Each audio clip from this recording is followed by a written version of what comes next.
మహిళా సమాఖ్యల మధ్య గొడవ చినికి గాలివానగా మారింది. నడి రోడ్డుపై ముష్టిఘాతాలకు దిగేలా చేసింది. ఖమ్మం నగరపాలక సంస్థలో ఈ ఘటన జరిగింది. పొదుపు డబ్బుల బకాయిల వివాదం ఈ గొడవకు దారితీసింది. మహిళల్ని కూడా చూడకుండా దాడులకు దిగడంతో అందరూ నిర్ఘాంతపోయారు.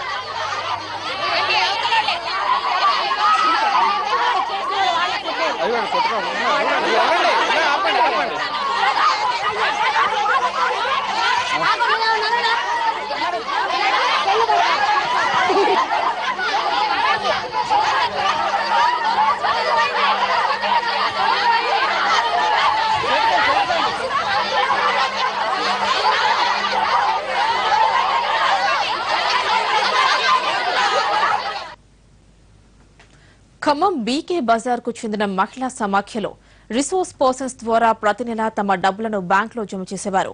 గత కొన్ని రోజులుగా ఈ డబ్బులను వారు జమ చేయకపోవడంతో 20 సంఘాలకు చెందిన ₹1,50,000 బకాయి పడ్డాయి. దీంతో మహిళలు ఈ రోజు ముప్పా కార్యాలయానికి వచ్చి రిసోర్స్ పర్సన్ డబ్బుల గురించి నిలదీశారు. ఆమె దురుసుగా మాట్లాడడంతో ఆగ్రహంతో దాడికి దిగారు.